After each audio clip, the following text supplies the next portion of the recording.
Elisa kan? Iya, waktu SMP saya belum tahu nih Pak mau fokus di mana. Sebelum saya masuk sini sih saya bingung mau fokus di mana. Saya mempelajari semuanya Pak. Jadi saya nggak fokus ke satu hal.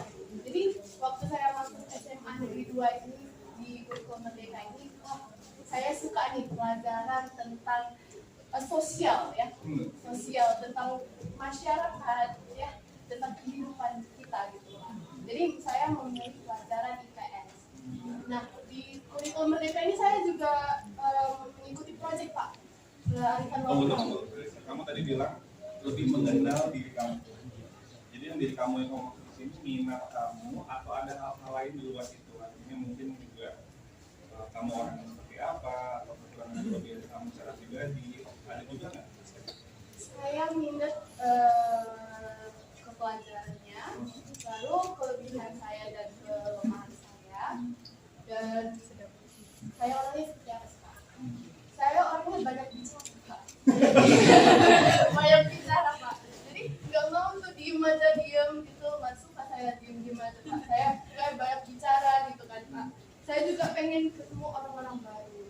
Ya, kelebihan saya juga saya ya alhamdulillah saya jago presentasi ya Pak. Saya juga dapat cepat belajar gitu Pak, dapat ingat, hafal. Jadi saya cocok banget jadi masuk IPS Pak, banyak hafalan Pak. Ya kan Pak juga senang untuk ketemu orang baru dan presentasi. Iya Pak. Nah jadi saya juga menemui kelemahan saya, orangnya terlalu cepat menanggapi gitu Pak, terlalu gercep. Jadi misalnya nih ada tugas gitu kan. Kelompoknya Felika siapa aja coba katakan? Ada kelompok Pak. Oh ini kelompoknya. Iya. Kamu sabar-sabar ya Felika. Saya Lanjut dulu. orangnya gercep Pak. Jadi saya tugasnya besok minggu depan dikumpulin ya kan Pak. Tapi saya mulai hari ini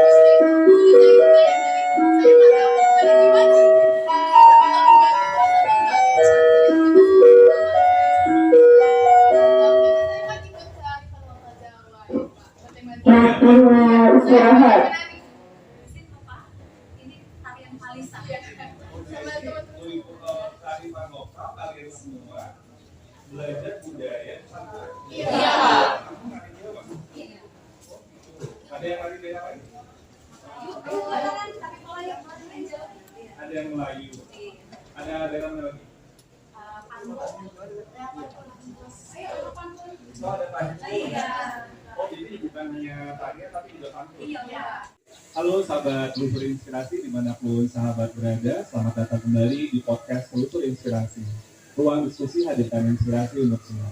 Saya Iwan Syahril, dan pada kesempatan ini saya berada di sebuah sekolah menengah atas di Kabupaten Asahan, Sumatera Utara, tepatnya di kota Kisaran. SMA N2 ini merupakan sebuah sekolah penggerak dan kita akan berdiskusi terkait bagaimana SMA N2 Kisaran ini melakukan implementasi kurikulum Merdeka. Jadi perjalanan mereka itu seperti apa?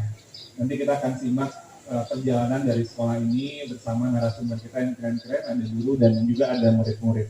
Kita ketahui bersama bahwa kurikulum Merdeka saat ini sudah mulai diimplementasikan di lebih dari 80% sekolah di seluruh Indonesia. Jadi sudah sangat masif sekali.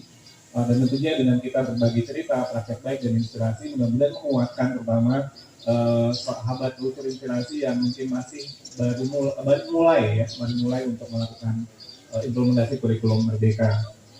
Nah harapannya pembicaraan kita di hari ini di SMA N2 Kisaran Asahan kita dapat banyak cerita-cerita yang memberikan inspirasi bagi kita semua. Saya ingin memperkenalkan sahabat Telusur Inspirasi kepada narasumber kita yang keren-keren. Yang pertama ada Bapak Bayu Gunarto. Pak Bayu ini adalah guru matematika SMA N2 Kisaran. Dan Pak Bayu juga seorang guru penggerak angkatan 6. Betul ya, benar. Memang bajunya coklat ya Pak ya kemarin? Iya, jaketnya coklat. Oh Mbak kami Pak. Selanjutnya ada Maya Simangunsong. Maya adalah siswi kelas 12 IPA ya tadi. Apa kabar Maya? Baik.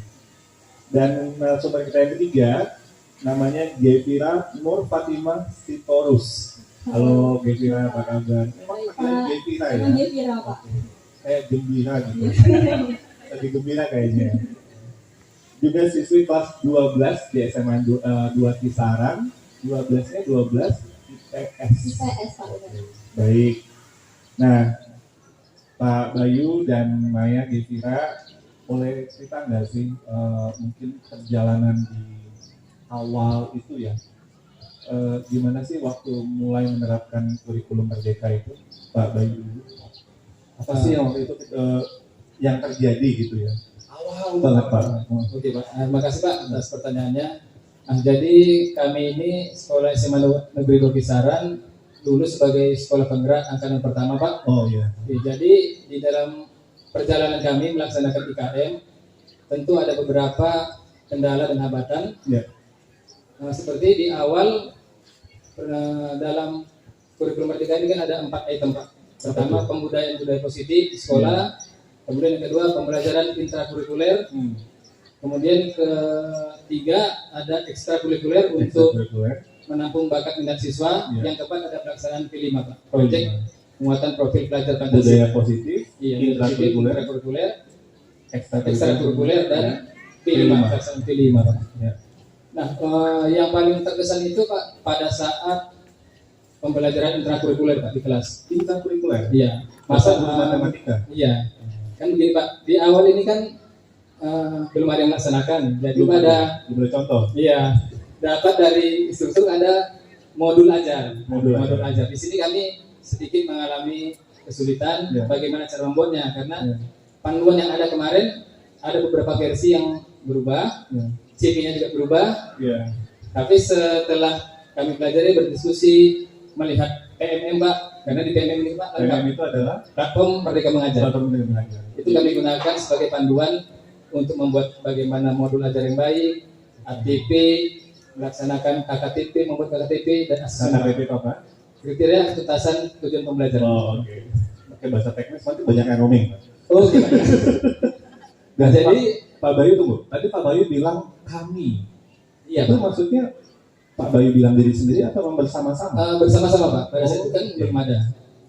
Jadi kami kami itu di mana? Kami di sekolah. di sekolah Pak. Secara umum kami memanfaatkan PMM yang ada Pak. Kemudian ditambah dengan kami mengundang narasumber pengawas ya untuk fasilitator sekolah penggerak. Oke, jadi ada fasilitator dari pengawas ya. Iya Pak. Nah, itu mulai belajar untuk mengembangkan modul. Iya Pak, pembuatan modul ajar Pak. Modul. Iya, sesuai dengan panduan Pak. Langsung tuntas, langsung bisa, langsung melesat. Ada bertahap Pak. Hah? Bertahap. Oh, bertahap Iya, juga. kan bertahap mungkin langsung bisa.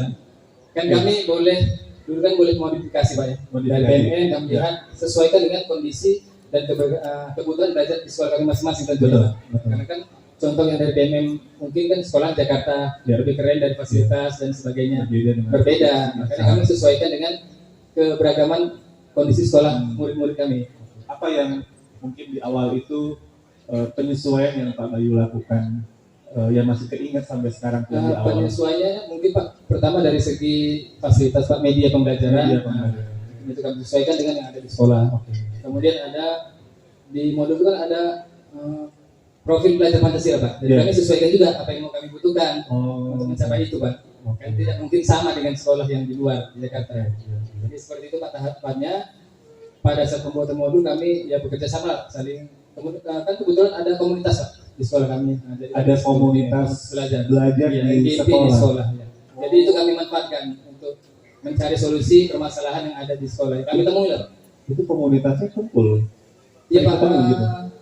Rencana kemarin masih sebut kalau yang semalam ya sebulan sekali minimal ada Pak. Minimal sebulan sekali. Kalau ada hati kami berkumpul Pak di Pendopo Pak, sekolah di aula. Oh, iya. Jadi ada tempat untuk ada tempat khusus ya. Dibentuk juga Pak MGMP per mata pelajaran. Jadi setiap mata pelajaran ada belajar, iya. Ada MGMP per mata pelajaran.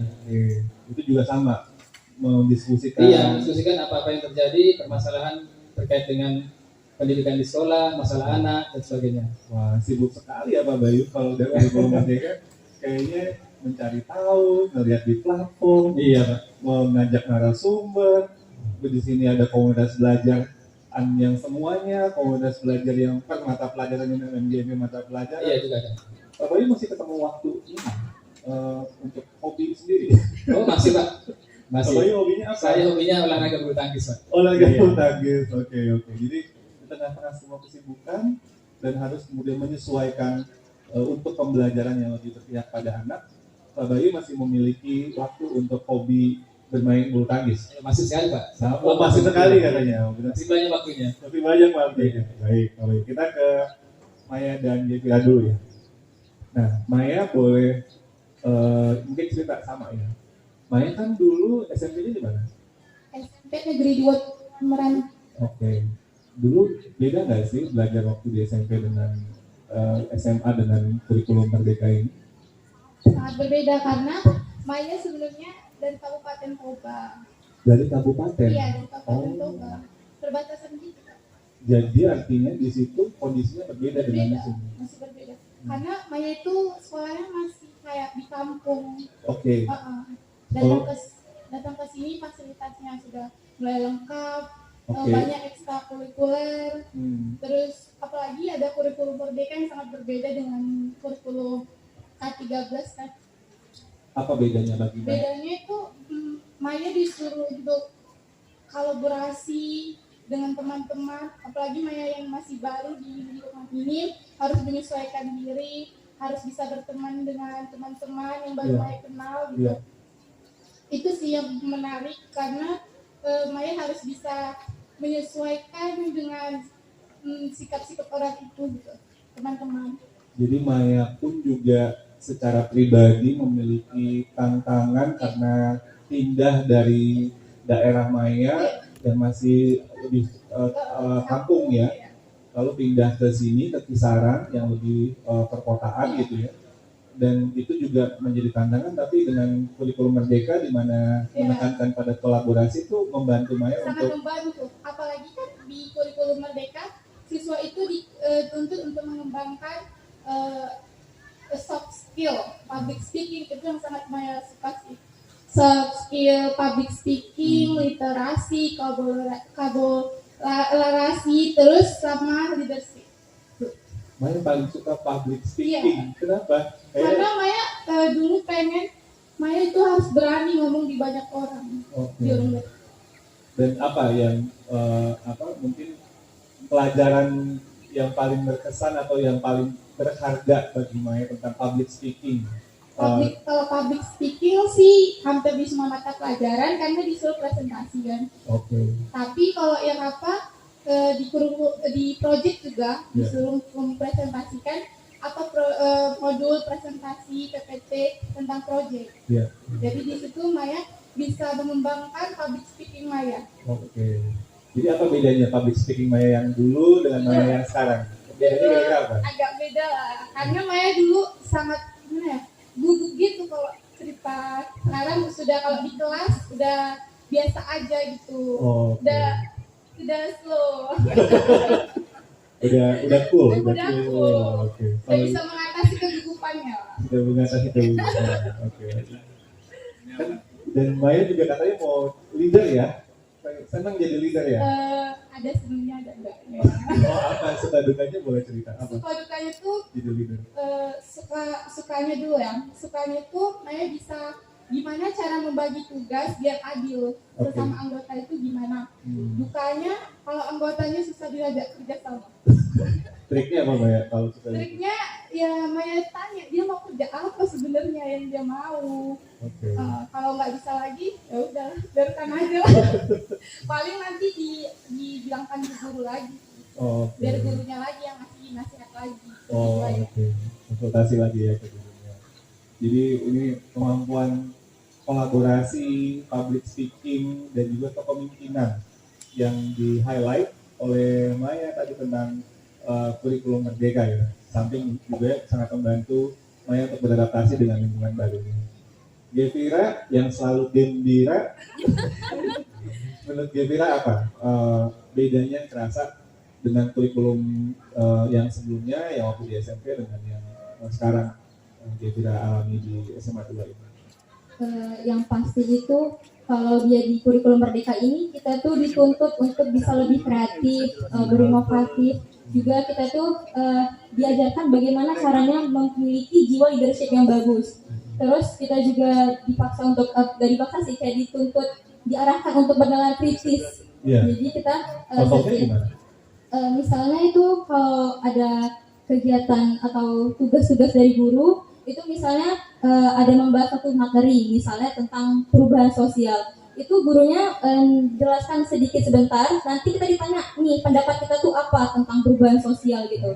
Jadi kita benar-benar diarahkan untuk bernalar kritis, menjabarkan apa yang telah diberikan oleh guru tadi gitu. Dapat inspirasinya dari mana tuh kalau merespon guru yang bertanya itu supaya bisa pendapat kita cukup kuat, argumen kita cukup kuat, itu gimana caranya menurut Ibu? Kalau dari saya pribadi, saya lebih banyak membaca buku, membaca artikel agar kata-kata atau argumentasi yang saya sampaikan tadi itu bisa lebih luas lagi dia. Oke, mantap banget. Dan saya kira ini sangat menekankan berpikir kreatif dan bernalar kritis ya. Itu dituntut banget di kurikulum Merdeka ya. Benar, Pak. Pak Bayu, selain balik Pak Bayu ya, Pak Bayu ini tadi katanya senang banget main bulu tangkis ya. Iya Pak. Tapi Pak Bayu ini juga senang banget saya mendengar untuk juga berbagi dengan guru-guru lain. Oh iya Pak. Karena Pak Bayu itu di PMM katanya sudah dapat 15 atau 14 ya, 14 sertifikat dari PMM. Coba maksudnya sertifikatnya apa ya Pak Bayu? Di PMM ini kan ada banyak fitur Pak yang bisa kita gunakan untuk di PMM ini platform Merdeka Mengajar ya. Platform Merdeka Mengajar. Ada banyak fitur Pak di situ, ada bukti karya, ada pelatihan mandiri, ada video inspiratif, kemudian satu lagi ada karya bahan ajar Pak, bahan ajar. Iya. Jadi yang saya dapat itu di pelatihan PMM, itu saya pelajari Pak setiap minggunya, saya buat minimal 1. Ternyata di PMM ini Pak, kita bisa belajar mandiri Pak, untuk mengetahui bagaimana sih sebenarnya kurikulum Merdeka ini. Iya. Mengapa kurikulum itu perlu berubah? Bagaimana membuat KKTP Pak? Bagaimana yang terbaru itu Pak? Saya baru tahu bahwa ada 3 dosa kita Pak sebenarnya sebagai pendidik. Saya baru tahu itu Pak ya. Yang pertama itu adalah perundungan. Yang kedua adalah kekerasan seksual. Yang ketiga adalah intoleransi Pak ya. Jadi di PMM kita banyak tahu tentang pengetahuan dan keterampilan yang mungkin belum kita dapatkan. Ini pelatihan mandiri. Pelatihan mandiri Pak. Ini sertifikat yang Pak Bayu dapatkan ketika mengikuti pelatihan mandiri di platform Merdeka Mengajar. Iya benar Pak. Dan Pak Bayu menyelesaikan dengan tuntas. Iya benar. Termasuk dengan tugas-tugas aksi nyatanya Pak. Tugas-tugas aksi nyatanya juga. Iya. Jadi bukan cuma sekedar ikut-ikut modul online, tapi juga ada tugas yang harus dikerjakan dan harus diverifikasi Pak. Iya benar Pak, ada tim validasinya. Kita itu menunggu Pak, biasanya itu keluar validasi di minggu pertama dan minggu ketiga. Iya, jadi kita menunggu. Ya kadang saya mendapatkan revisi juga Pak, ada kuning itu kalau revisi ya. Saya baca juga kemarin mungkin kurang refleksi dari rekan sejawat. Saya perbaikin lagi gitu loh Pak. Jadi Pak Bayu juga meluangkan waktu untuk aktif meningkatkan kompetensi secara mandiri. Sudah 14 sampai 16 ya. Ya, 14 yang sudah terverifikasi, dapat sertifikat, 2 lagi nunggu validasinya. Jadi Pak Bayu, apa aja pelatihannya yang dipelajari di platform Merdeka Mengajar? Yang paling berkesan apa? Yang paling berkesan itu Pak, 3 dosa pendidikan, perundungan. Ternyata mungkin yang selama ini kita buat ke siswa, mungkin kita anggap candaan, ternyata itu bentuk-bentuk perundungan. Perundungan itu kan ada perundungan verbal Pak, fisik. Nah, kadang kita berseloroh mungkin niat kita ke siswa, ternyata itu membekas di hatinya, itu nggak boleh. Saya baru tahu itu Pak. Wow, luar biasa ya. Dan artinya bayangkan ya Bapak Ibu, sahabat Telusur Inspirasi, dulunya kita melakukan pelatihan ini harus melakukan tatap muka dan dengan biaya yang sangat tinggi gitu ya. Sekarang ada cara, jadi bukan berarti ini satu-satunya cara, tapi ada cara untuk mengakselerasi siapa yang mau, dia bisa belajar mandiri seperti Pak Bayu. dan bisa betul-betul mendapat pemahaman yang sangat kuat sekali tentang esensi materi atau konten yang dipelajari di platform Merdeka Belajar, sehingga nantinya ujung-ujungnya dampak kepada Bapak sebagai seorang guru, berdampak pembelajaran ke murid juga akan semakin tinggi. Oke, Pak Bayu, saya tanya satu. Pak Bayu kan sangat optimis, positif gitu ya. Iya. Kapan sih momen Pak Bayu itu sangat down banget ya? Titik terendah Pak Bayu dalam dinamika untuk menjalankan kurikulum Merdeka itu pernah nggak sih? Kapan ya momen yang paling kayak sulit banget bagi Pak Bayu? Momen yang paling sulit itu Pak mungkin ketika kita di kelas menerapkan berbagai metode yang pembelajaran yang berpihak pada murid, responnya tidak sesuai dengan ekspektasi kita. Karena kita melakukan refleksi kan, kita sudah siapkan pembelajaran diferensiasi, materi susah, media susah. Ternyata responnya kurang sesuai ekspektasi. Itu kan kita, aduh kok gini ya, apa yang kurang, makanya perlu saya Pak refleksi sebenarnya. Mungkin di asesmen awal saya kurang, mungkin diferensiasi prosesnya kurang, makanya disitulah letak kita kadang merefleksi diri, melihat respon siswa. Di situ juga kita berusaha mencari solusinya, Pak. Jadi kita nggak terbuai, nggak jadi patah hati lah kalau itu, Pak. Nggak dibilang patah semangat, patah hati ya. Jadi itu malah peluang meningkatkan lebih canggih lagi. Itu sebagai cambuk juga Pak kita. Kenapa nggak presiden? Oke. Baik.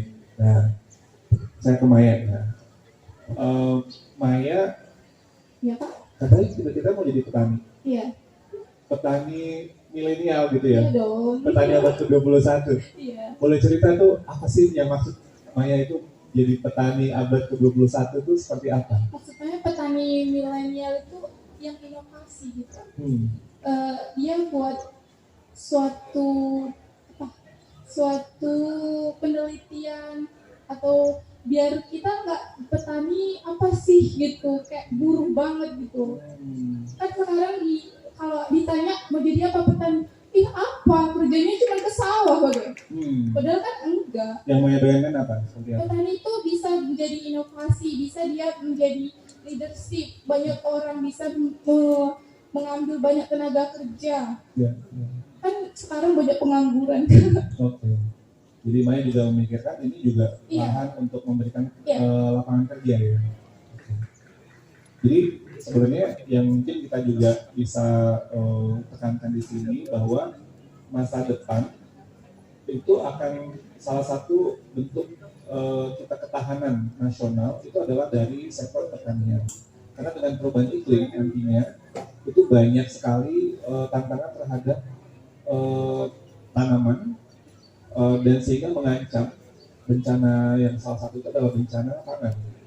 Jadi petani masa depan itu harus betul-betul bisa mungkin merekayasa genetika, lalu menghasilkan tanaman-tanaman yang betul-betul mungkin produktivitasnya bisa lebih tinggi dengan kualitas yang tetap terjaga gitu ya.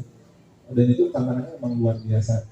Jadi ya itu mudah-mudahan Maya bisa mencapai cita-cita itu ya. Nah sekarang bagi Maya udah 2 tahun nih, ini sekarang tahun ketiga ya menggunakan kurikulum Merdeka. Apa pengalaman spesifik yang paling berkesan? Paling berkesan sih waktu proyek kewirausahaan. Boleh cerita itu Maya mengerjakan apa? Waktu itu ke proyek kewirausahaan disuruh buat belajar. Kelas Maya jual cimol, pecel, es laksamana, sama es doger. Banyak banget. Banyak bro. Ini Harus belum makanan, belum minuman. belum makanan, belum minuman. Ini satu kelas atau kelompok? Satu kelas.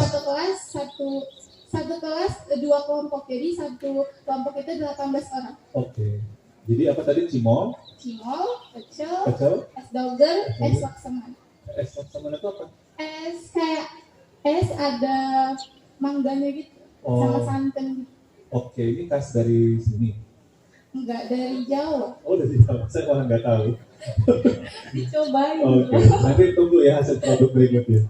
Kalau jalan-jalan ke Asahan. Terus waktu itu yang milih siapa? Semua memilih. Siswa sendiri yang milih. Kenapa kelas Maya milih itu? Karena enak.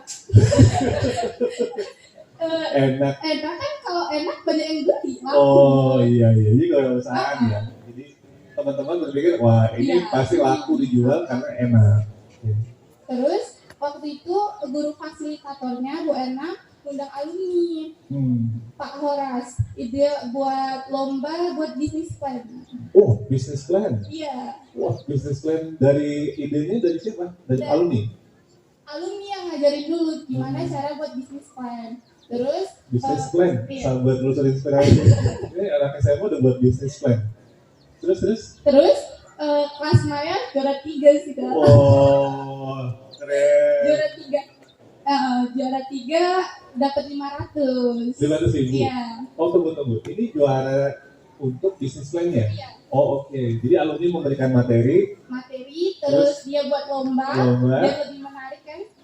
Di situ kelas Maya juara 3. Oke, keren banget. Nah, kemudian business plan-nya diimplementasi. Iya, dari bisnis plan itu terus dicari kan itu bisnis plan-nya itu dibuat biar kita tahu berapa porsi yang harus kita jual dan kita untung. Iya.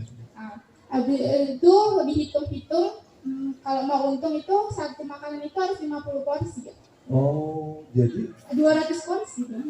berapa porsinya itu tuh Iya, dihitung juga sehingga kita nanti berpikir akan Iya. untung. Iya. Oke. Dan nggak rugi kan, asal buat nanti tiba-tiba rugi. Iya. Nggak ada pertimbangan. Jadi cuma bikin satu porsi itu nggak ini. Kalau di atas itu mungkin rasanya juga Iya. nggak jadi pas ya.